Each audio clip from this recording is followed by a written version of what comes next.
How about it, Knoll Nation? Welcome back to the Renegade Report Rundown, your go-to weekly podcast focused on everything Florida State football and recruiting. I have to apologize as the rundown has been on hiatus ever since our February 1st episode, number 6. It was following the commitment of Tribe 2023 linebacker, 3-star Dylan Brown Turner, and the waves it kind of caused around the program and Randy Shannon's recruiting. But fear not, just as I predicted, guys, except for, maybe much faster than expected, the Seminoles recruiting trail has absolutely been lit on fire. I'm talking about exploded, and we are indeed on track for that top 10 class I've predicted everywhere, and possibly a top 5, top 3 Tribe 24 class, guys. And that's not hyperbole. I'm serious, okay? I'm so happy to be back here recording again. I never wanted to stop recording the Renegade Report Rundown, but I was just presented an opportunity that I could not refuse, okay? As most of you likely know, Renegade Report has teamed up with Pete the Greek, my good friend Chris Frazier of Spear Addicts by Sideline Sports Network, Seymour Stacks, my good friend Carlos Anderson, and a few others to bring together a family-oriented panel show. It's hosted by Pete and Chris and supported by an excellent group of regular panelists, of insiders, myself included, along with, we have guest panelists on anywhere from Logan Robinson of Knoll Game Day to the voice of college football, Mark Rogers. We've had Ahsan Kasim from the Tallahassee Democrat. We've had Zach Blowstein of Knoll's 247 on. We usually aim for alumni of Florida State, Knoll legends, if you will. We've had all the way down to current players. Matter of fact, this past Sunday, we had Robert Scott Jr., left tackle 1 of Florida State football, headed into 2023. We've had some legends like Andre Wadsworth on, Dexter Carter.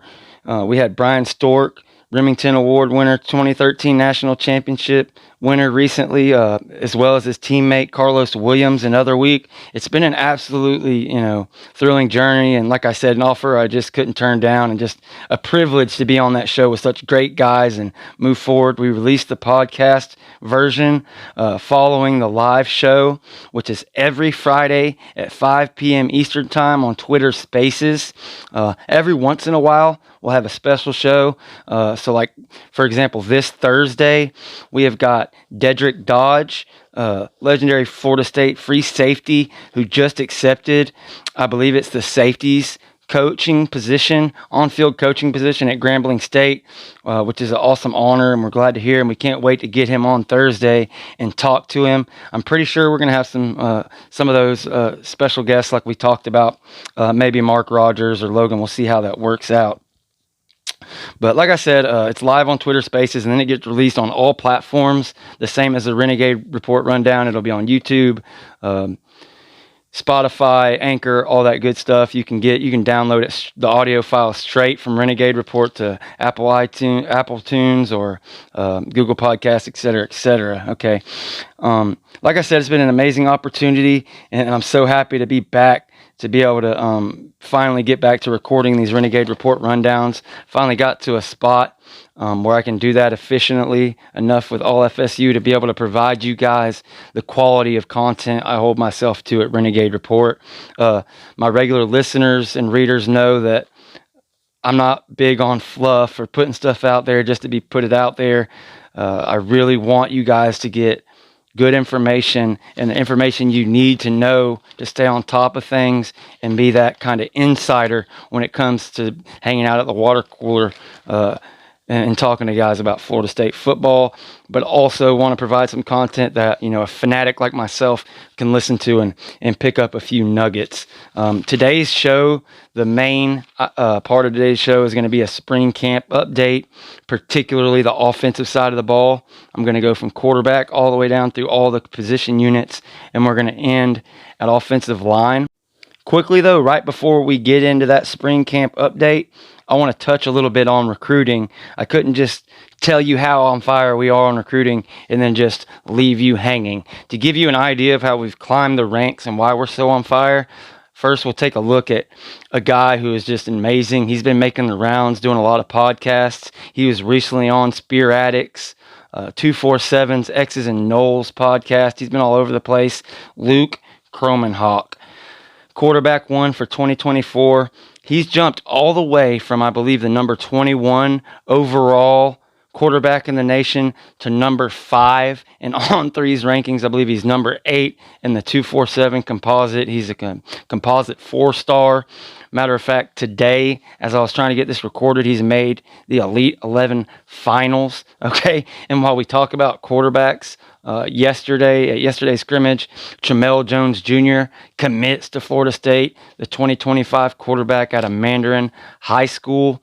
An absolute stud. He doesn't have a ranking yet, but he's got offers from all the Florida schools and several others, and he's going to be a blue chip recruit, I guarantee you, before it's all said and done. He had several other Mandarin High School teammates with him, as well as 5-star 2025 receiver Jamie French, his teammate who he throws to right there at Mandarin High School in the Jacksonville area. We had 4-star offensive lineman Nair Daniels, 4-star defensive end Booker Pickett, 4-star cornerback Wardell Mack, 4-star running back Christian Clark, 3-star wide receiver Isaiah Kenyon, I believe is how you pronounce it, and he's up-and-coming wide receiver. He'll likely be a 4-star before too long. We offered 3-star offensive lineman Derek Plaus.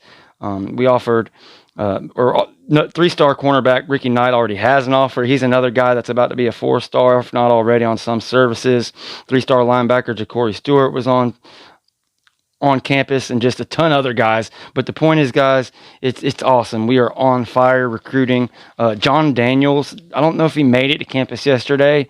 If he did, he wasn't pictured, but that guy, since the last time we talked about him, he was kind of a 3-star, or maybe didn't even have a rating yet. I believe we were his first offer out of the Power 5.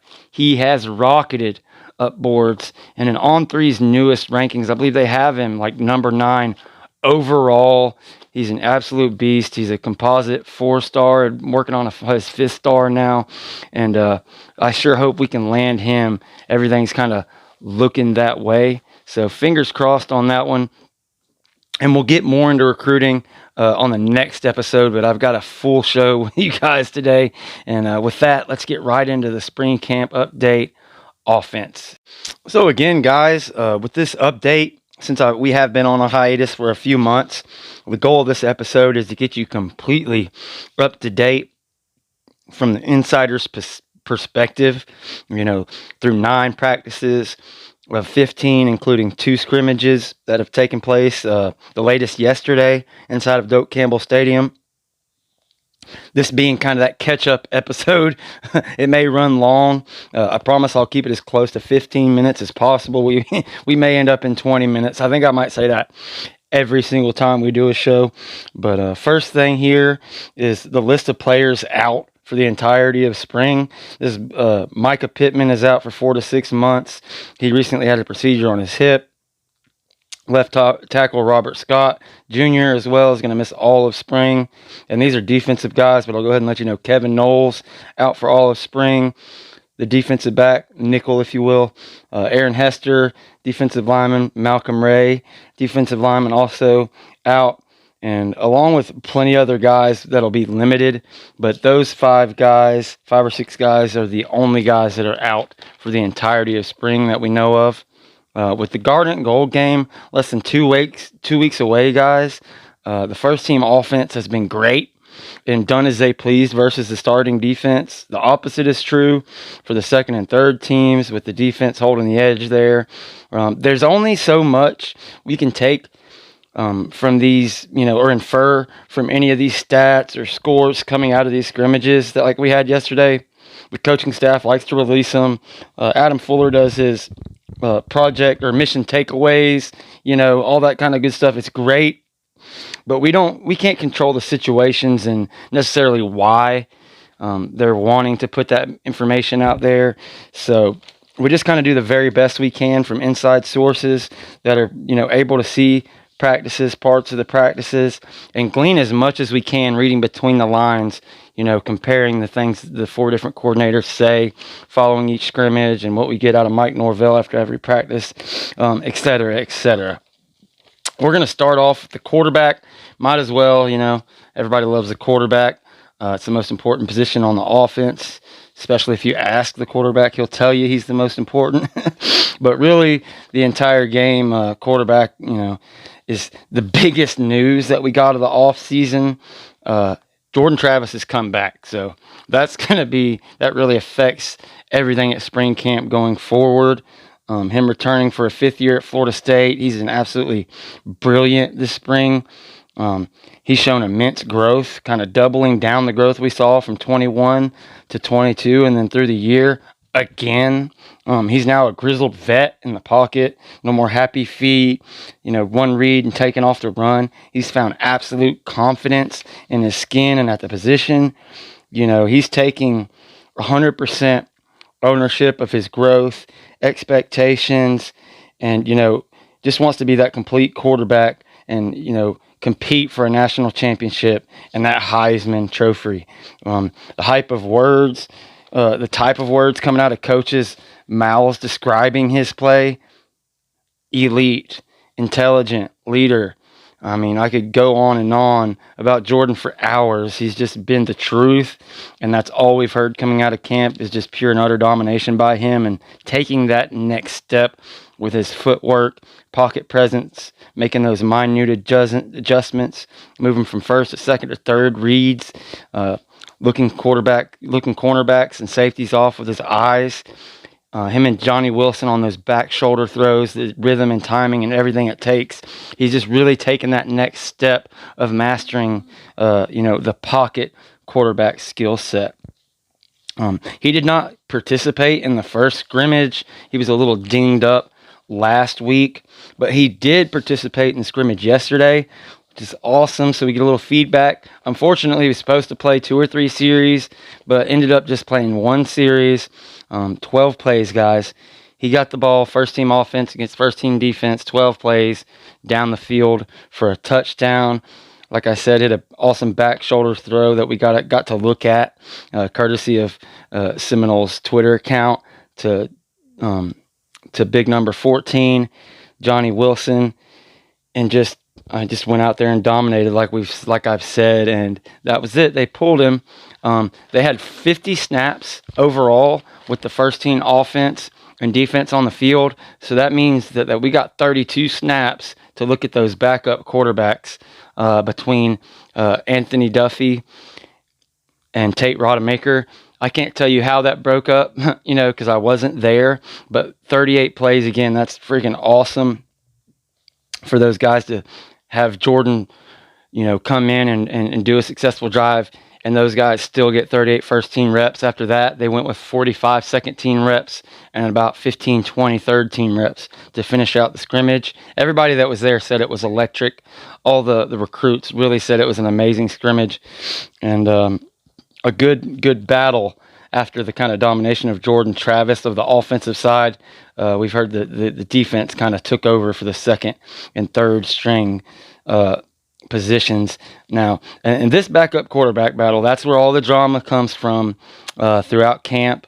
I personally thought Tate Rodemaker would run away with the backup spot following his gargantuan leap in 2022 in that Louisville game. We saw him grow up in front of our eyes. I thought he could possibly battle for the starting job next year in 2024 when Jordan's gone. I couldn't have been kind of more wrong, guys, about this competition. Not so much about Tate's talent, but the backup quarterbacks have all kind of been up and down. But the biggest surprise has to be the improved play of redshirt freshman Anthony Duffy, guys. I mean, there's a bit of a debate here between insiders, but I, along with plenty of others, believe that Duffy is either making that pass right now on the field or getting ready to, overtake Rodemaker for that backup quarterback position, which is, like I said, a big surprise to me and not what I expected. Come August, September, we'll find out.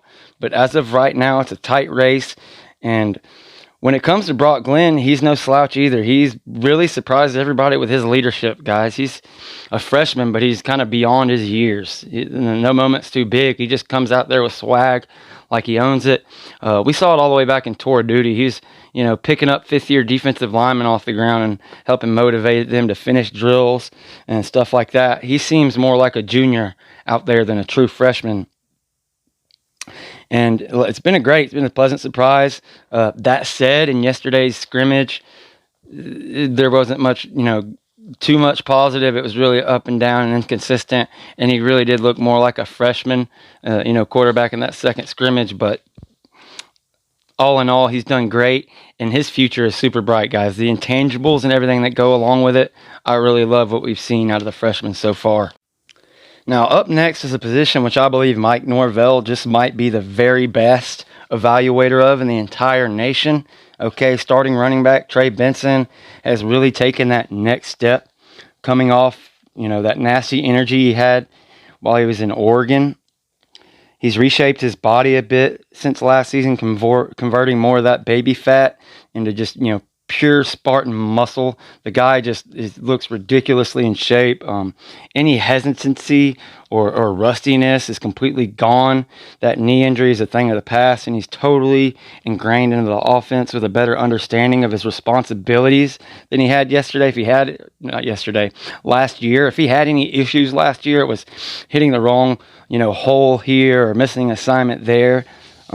Etc. But it seems like he's got all that reined in and ready to just take over that starting position and dominate coming out of the gate, starting with week 1. He had been limited most of spring, along with our third down running back, if you will, Lawrence Toafili, in green jerseys, but they both shedded their green jersey for this second scrimmage and were full contact and really looked good out there for the second scrimmage, doing pretty much exactly what we expect them to do. Toafili is that third down running back coming out of the backfield. Lawrence, Big Wheelie, Toafili, whatever you want to call it. We've been working on a nickname for him here. And Trey Benson he's just that dude. Keziah Holmes is the guy I've kind of tabbed as the backup running back for the year to win that role. If I'm being honest, there just isn't a ton of information coming out on him this spring. He's had some dents and dings along the way. That said, what we have seen of him is a guy that looks just totally the part of a Power 5 running back. He looks to be in better shape than we've ever seen him before, more like in line with coming out of high school, except for just bigger, stronger, and faster. And he's shown flashes of agility and change of direction that nobody else on this roster, has in them whatsoever, besides maybe a Rodney Hill, who's a younger guy. But he's just freakish. He's got, every attribute to be a great, 3-down, 4-down running back, if you want to call it that. And if we can put it all together, there's a chance, they could be 1A and 1B, him and Trey Benson throughout the season. And I just can't wait to see him perform April 15th, since the staff's been kind of mum when it comes to him. And I just look forward to seeing him, what he can do in that Florida State offense after him being here for now going on a year and a half, guys. It's pretty wild. Toafili, as I mentioned, he's out there, just being Toafili. Nothing special coming out on him. I expect him to kind of just follow his niche there and be that third down running back. I don't see him competing for second or first running back, coming out there to start. But I can see him being the back they pair out there in these two back sets. If Trey Benson's in the game, Toafili. If Keziah Holmes in the game, Toafili. It just makes sense. And he really, like I said, he fits that niche coming out of the backfield. And his place is safe on this team and his role for sure. Rodney Hill has been, a sort of X factor and the star of press conferences here as of late. And the coaches have been extremely happy with his growth in the offense. He may be, like I said, maybe the most talented back in the group, with just all the tools to put everything together and be that 3-down back at that position. And outside of, passes out of the backfield, he can do it all at a high level, and we just haven't seen that out of him. Also, C.J. Campbell, guys, we can't forget about C.J. Campbell, the walk-on running back, in quotations, who's absolutely impressed and continued his growth at the position. CJ's on my list of players that I look out for to possibly hit the transfer market, just out of common sense and out of him being a walk-on at the moment, and obviously being a Power 5 running back and, deserving a scholarship. But my fears have somewhat been assuaged to a degree, talking to people around the program.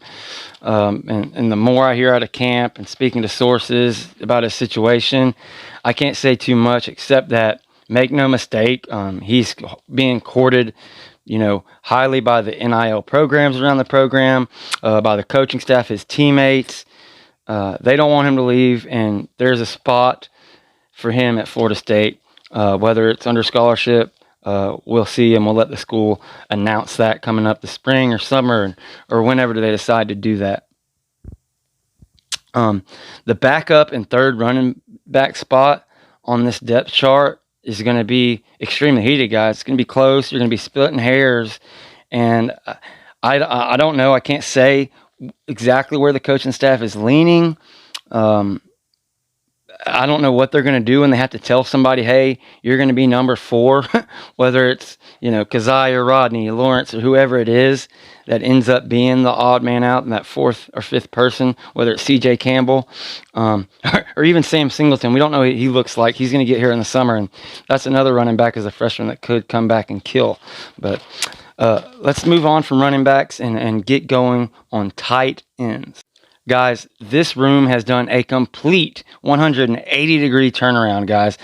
Cameron McDonald participated in yesterday's pro day at Florida State. He's headed off to the NFL after several years atop the depth chart here, with no one really within miles of challenging him. Wyatt Rector got the closest. Him and Preston Daniel, they kind of play different roles, more of H-back, and he's more of a traditional, pass-catching tight end.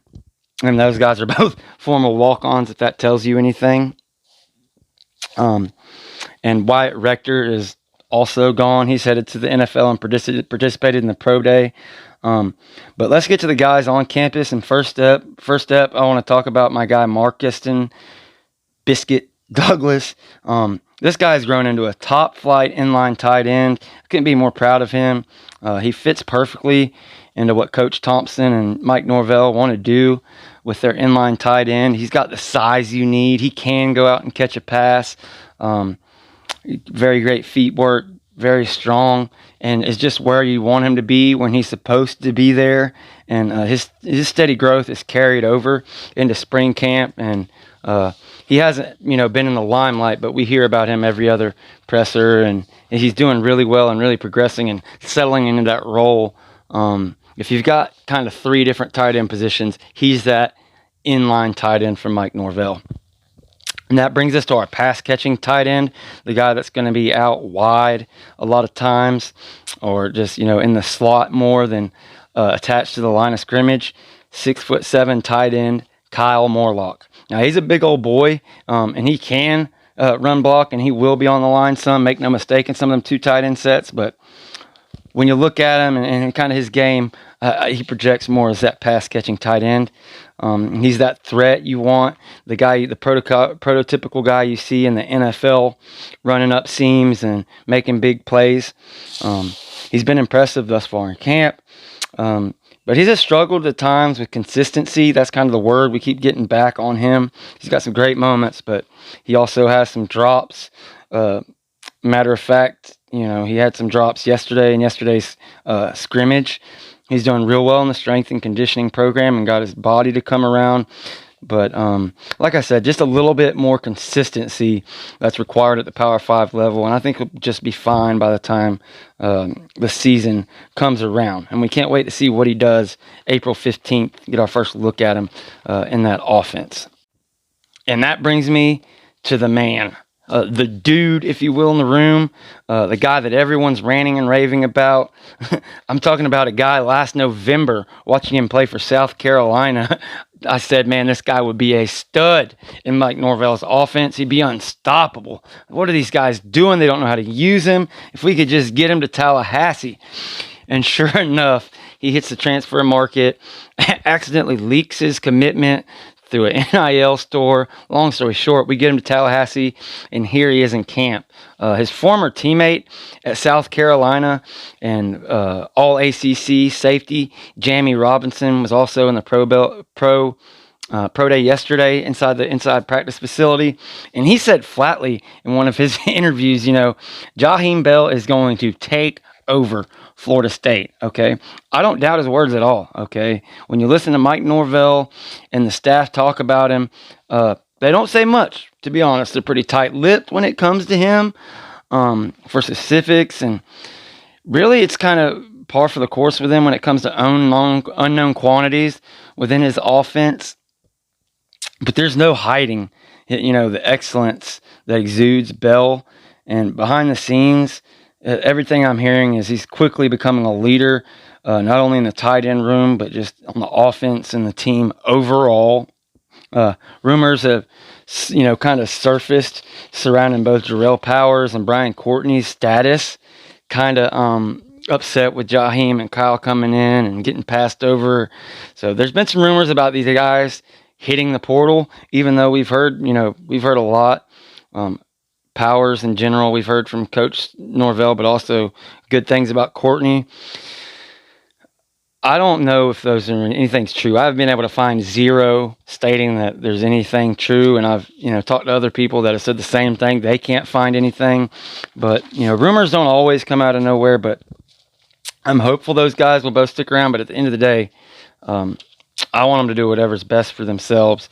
And Jaheim Bell, Kyle Morlock, and Marcuston Douglas is one hell of a trio to trot out at tight end for Florida State. It's going to be an amazing, amazing year seeing what they can do within that offense. And again, especially Jaheim Bell, guys. Norvell is going to be able to line him up in the slot, out wide, at running back, at fullback if he wants to. You want to call it H-back. Put him back there in a two-back set with Trey Benson on one side and him on the other side. There's so many things you can do, wildcat, et cetera, et cetera. So super, super excited to see Jaheim Bell.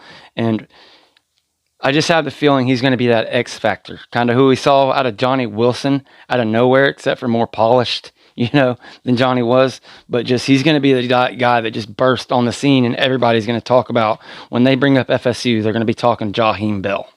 Now on to last year's most improved position, wide receiver, okay? It's hard to believe that just a few years ago, this wide receiver room was a major weakness of this team. Through recruiting high school, a giant transfer class last year, and development within the program, it's now, an undoubted strength of this offense, of the team, okay? With the transfer of Malik McClain to Penn State and the graduation of Pokey Wilson, you think we'd take a bit of a drop off, but no, just keep on trucking, buddy. It's, if anything, our wide receiver core has still strengthened even with the loss of those two guys. As I mentioned earlier, you can't really rely solely on what the coaches have to say about guys in camp, especially the true freshmen and your big time effort guys that they just want to keep invested. Really anyone, as you never know their true intent of what they're saying or what their message is. They may be trying to motivate a guy, scold a guy, or, simply telling the truth, and it's what they saw that day. But anyways, with that in mind, the names that have really stuck out so far this camp have been, first up, Vandravius Jacobs. We call him Dre Jacobs, the true freshman wide receiver, early enrollee out of Vero Beach High School. He has had praise after praise after praise heaped on him from all four coordinators over and over again, all camp. We do know for sure his footwork is impeccable, and he gets in and out of his breaks. And I've heard this from a source within the program like a demon, guys. I'm talking about he gets in and out of his breaks as good or better as anyone in the program right now. And, there's nobody to really compare him to besides a guy like Rashad Green, coming in with his footwork. That's not to say he has the whole package or he's going to be, getting first or second team reps even at the beginning of the season, but just that specific facet of his game and his effort is definitely there, okay? The next name is Darion Williamson. Okay, I don't have quite as much to say about him as Vandravius Jacobs. Okay, but though his hype is right up there with him, or was up there with him the first month of camp, or even the first 2 or 3 weeks, it's really cooled down the past week or so. I'm not sure if he's dinged up or whatever, but he was a part of Norvell's initial class and has shown flashes, of great play on the field, but has struggled mightily to stay available. He has real potential to be a safety blanket for JT13, and when he gets the ball in his hands, he really knows what to do with it. But he's got to be on the field. You can't find the spot in zone coverage if you're on the bench. If you listen to the coaching staff carefully, even though it sounds like he absolutely dominated the first month of camp, I think they were just happy with his consistency and the fact that he was available all the way through tour duty and through that first month of camp. And like I said, it's really cooled down the past couple of weeks. I don't know if he sat out due to, being dinged up or what the case might be, but I would just say temper your expectations on Darion Williamson. Don't pull for him, but don't buy the hype that he really got at the beginning of spring camp, like he was going to, be up there battling Johnny Wilson for a starting spot. Which brings us to the man of the hour, the 6'7" wide receiver, Johnny Wilson, guys. This guy is an absolute alpha in that room, okay? He's made big-time strides in his consistency, his hands, his body composition, his route running, pretty much everything since the end of the bowl game. Okay, with JT13 and the rest of the QBs, being able to throw back shoulder throws, fades to him on the sideline, and it's just unstoppable. There's nothing you can do about it. And I've seen at least 2 of the quarterbacks do it myself, and I've heard that all 3 of the top 3 quarterbacks have done it. I'm not sure how many reps that he's got with Brock Glenn, but he's just an absolute impossible to stop guy. And especially with Jordan Travis out there, I'm not being hyperbolic. Matter of fact, courtesy of Florida State football's Twitter account, they released a clip of one of those back shoulder fade routes from Jordan Travis to Johnny Wilson, and it's one of the prettiest catches and throws you'll ever see. Beautiful throw by Jordan Travis, and the catch, body control, everything by Johnny Wilson, just perfectly executed, impossible to stop. I'm also, I'm really excited about another guy who transferred in last year, but was in a scary car accident shortly thereafter, ended his season before it could get started. He's still not 100%, still donning that green jersey. But he's working himself back up into speed, and I think he said last time I've heard, he's about 70% and working just to get back. We're hoping by fall camp he'll be a 100% go, and he can get in there in the slot this year. And I'm talking about Winston Wright Jr. He's a slot receiver. Like I said, he came from West Virginia in 2021. I believe he had 800 yards, an absolute beast. Can't wait to get him out there. He's really kind of an upgrade as far as athleticism and route running and kind of his surgical ability out there compared to Micah Pittman. But we just haven't been able to see him since he's been here. So it's good to see him out there, and we'll see how he progresses as it goes on. I haven't heard much about Deuce Spann this spring. I would say, everybody kind of got excited from him and thinking, okay, yeah, well, let him get an off season in, and he's going to be able to put that athleticism to use next year. While that's true, I would say temper your expectations on Deuce as well, because the guy was a quarterback 2 years ago, and it's not like he's entering a room devoid of talent. This room is stacked. So maybe if he can really put it together this year, maybe get a couple 100 yards, hit some good go routes, maybe 2024 he can be a legitimate threat and be a real part of that rotation in the wide receiver room. But we'll see. We'll see, guys. You got to remember, guys, hey, Ja'Kai Douglas is back, guys. Ja'Kai Douglas is going to be running those wheel routes out of the backfield just like always. He's a safety blank for JT13 on third downs. He's that safety blanket. Like I said, he finds the empty spot in the zone, and just does a really, really great job out there. He's a veteran, I believe, 6th-year guy. He might be a 7th-year guy, but he's a beast. After Ja'Kai, I got to mention my dude, Kentron Portier. I'm telling you right now, he's been here, I want to say, since 2018. He's a 5th or a 6th-year guy at least, and the guy is just stuck with the program the whole way and is just really turning a corner in his game. He didn't get a ton of snaps in 21 and didn't have, maybe as many targets as he wanted last year. But when he got his number called, he was there, especially towards the end of the season. He really started coming along. And the coaching staff really attributes his success to him really applying himself on special teams. You talk to John Papuchis, and he's maybe the top guy on special teams. And it's not just Norvell praising Kentron Portier here after this most recent scrimmage in the past week of practice. It's all 4 coordinators. Whether he wins a starting spot opposite Johnny Wilson or not, we'll see. But I really like him to do that.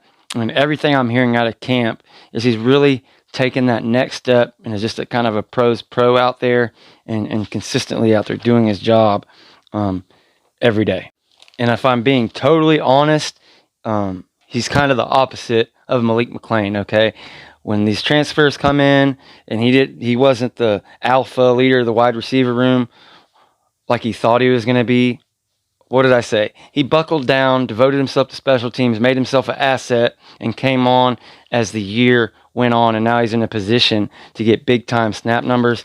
And if I had to guess, Kentron Portier was just a bigger reason for Malik hightailing it to Penn State, where they ain't got a receiver over like 5'9", it seems, as much as the transfers, because, Malik came as a freshman and started right off the bat and was kind of, had a big gap between him and Portier.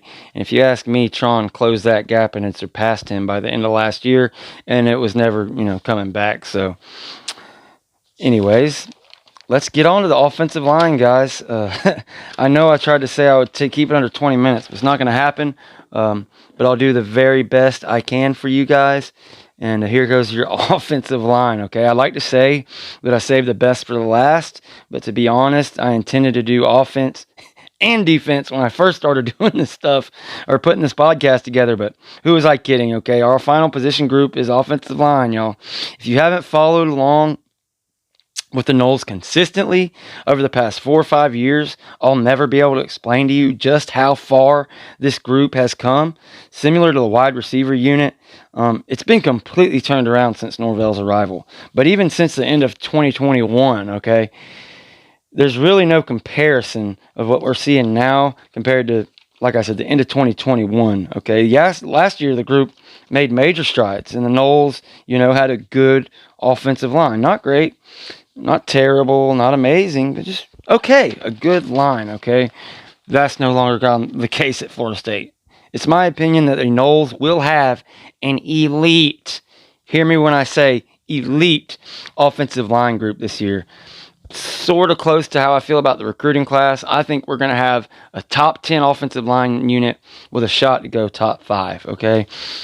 Dimitri Emmanuel would be the cherry on top and just bam, lock him down for a guard spot. But he was denied his official waiver request, and though he has an appeal admitted, I'm not getting my hopes up for it that he'll get it, turned back successfully. He went ahead and participated in yesterday's pro day just in case, and I'm not going to wish him a happy pro career. We're going to cross our fingers and hope he gets that waiver, but it's not looking good so far. As far as camp performances go, the spring game will be the big tests. But when you look at it, guys, all of a sudden, we've got 12, 13, 14, 15 guys that can legitimately go out there and compete and belong on a Power 5 roster, which is something we have not been able to say in a long time, hell if ever, that we've had that many, okay? Incoming transfers like Jeremiah Byers, Casey Roddick, Keandre Jones have fit right in, and their presence cannot be overstated, guys. Byers, The staff brought him in. They wanted him to play guard, and he can play guard, but he can also play tackle. And that's where he wants to be. He kind of tongue-in-cheek was saying, yeah, watch me come in here and show y'all guys why I got to be a tackle, not a guard. Well, early reports from the staff and insiders have said that, hey, they've worked him at guard, but hey, he's looked good at tackle as well, okay? So maybe he was telling the truth. We're going to see how it works out, but early in camp, Alex Atkins is cross-training all the guys anyways, so it makes sense that he would be taking snaps at guard and tackle. And again, the staff has their secrets. Nobody, except for some players and recruits in certain times, get to see the later portions of practice, so we don't know, when they're keeping him at guard and when they're moving him at tackle. But he is getting played on both sides. And then you look at Keandre Jones. He's a guy that a lot of people talk crap about his mobility and his footwork when he first got here. Would he be able to participate in Mike Norvell's, crazy pull game, all these different plays where guards are pulling with tackles and running across the field? Can he do it? He's kind of a short-armed, short-legged guy, super heavy. I believe he's close to 340 pounds, if I'm not mistaken. I could be mistaken. He's got down some, but he looks like that. He's like a boulder, but from everything we've heard, he's fit in real well. And whether or not he kind of wins a starting role, which I don't currently have him pegged in there, he's going to be a guy you can bring in on the goal line, short yardage situations, and you're not moving that guy. He's going to get you a yard or two if you need to be on a heavy offensive line. That said, that brings us to my boy Casey Roddick. Okay, he's one of the first guys I covered after we launched RenegadeReport.com. I reported way back on December 4th or December 5th that he was pretty much a silent commit and that we were going to get him. He was already in Tallahassee in his apartment.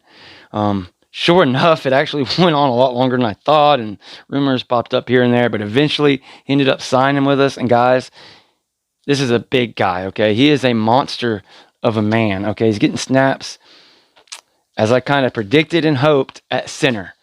Not just at center, he's also getting some reps at guard, like I said, being cross-trained, but really emphasizing his work at center, okay? Maurice Smith is still holding down that position. He's steady Freddy, kind of being Maurice Smith at center, and he's listed as that starter for now.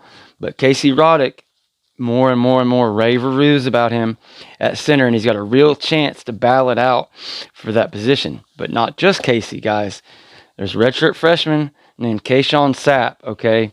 And he's, 6'4", 315 pounds of muscle, and though he hasn't got near as much pub in the public as a guy like Casey Roddick or Jeremiah Byers, this dude, every single person I talked to behind the scenes, every insider, every recruit that was able to see practice is telling me this guy is a load, and not to take him lightly. There's a good chance come opening day he could be that starting center or be the first one off the bench. We'll see. Darius Washington has also taken some snaps at center, but I see him more staying as that swing lineman, maybe being the 6th or 7th guy, the 1st or 2nd guy off the bench. He really can play all 5 positions, but we'll see. Maybe he can take that next step and take one of the guard spots or the center spot. We'll see. I just don't necessarily believe it.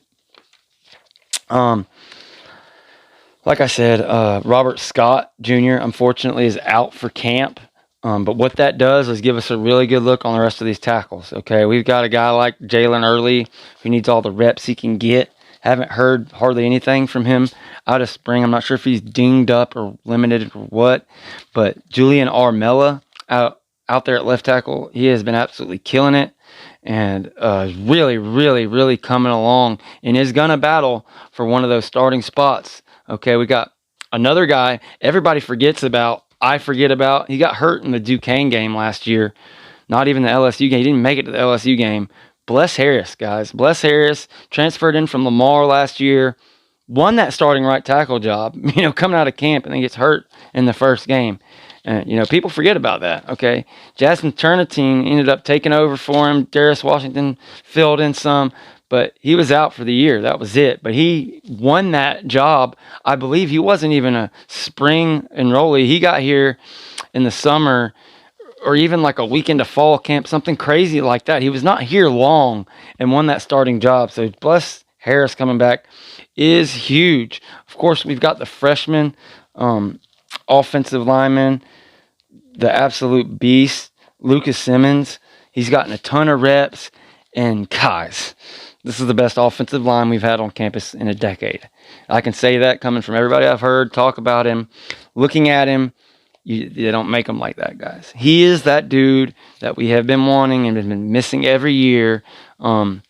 He wasn't, the guys from, I believe, overseas, Stockholm, Sweden, I believe, is his hometown, or maybe a small town outside of there. By way of Florida, he came over here to play ball. He gets the scholarship to Florida State. He's going to be an animal. He's going to be 3 years and gone, and all we can do is hope he takes over that starting tackle next year and we get 2 good years out of him. When you look inside at guard, like I said, you got our boy Meach, Dimitri Emanuel, who may or may not get his waiver. If he gets that waiver, he's locking down one of these spots. But if he doesn't, I'm not just trying to put down guards or say guard is easy or anything like that, but just pretty much the way everybody's been cross-trained and offensive linemen get trained. If you can play tackle or center, you probably can play guard. And pretty much we have a ton of guards that have been forced, like Casey Roddick, Keandre Jones, all these other, to try different other positions and get in where they could fit in. And the one guard I want to talk about is Bryson Estes. I really like him at guard, but I've heard nothing about him coming out of spring camp.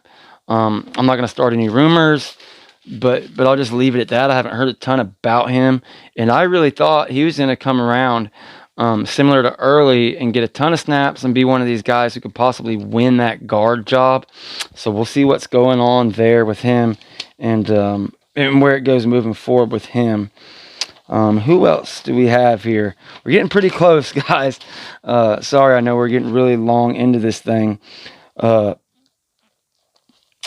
yeah, we'll cut it off there, guys. This offensive line, it's going to be amazing. It's going to be the best offensive line we've seen in a long time, guys. It's not going to be an NFL offensive line. It's still college football. You'll still have your bad snaps here, your sacks given up there, but you will not find 10 lines in the country better than Florida State's this year. I promise you that. And when you look at it, pass protection is going to be the one spot where you really, really notice it. Throughout Jordan Travis's career, he's never had great pass protection. He's going to have it this year. And on top of it, as we covered earlier, his comfort in the pocket is going to help these linemen out. He's not going to run, get himself and get the linemen into trouble where they don't know where he is, et cetera, et cetera. He's going to make those subtle movements, help his linemen out, move and use those blocks to his advantage and really get it going, okay? I'm sorry if I missed anybody today, but like I said, we got a lot to cover. And again, maybe the middle of the week or at very latest, a week from now, we'll come out with your defensive spring camp breakdown, the same as this one, all the way from the beginning of camp to now, where they stand and what I'm hearing inside the program. Before I get off of here, I also want to let you guys know or remind you again about this coming Thursday, Friday, 5 p.m. Eastern, Dedrick Dodge, brand new coach for Grambling State Safeties, will be on the All FSU Live show, 5 p.m. Eastern, Thursday. Again, Dedrick Dodge, 5 p.m. Eastern on Twitter Spaces, All FSU Live, 5 p.m. Eastern.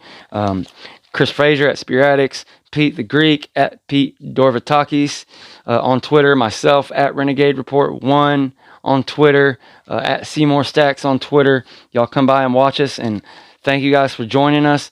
This is your host, Georgitis, Renegade Report.substack.com. Go Noles, and we'll see you next week.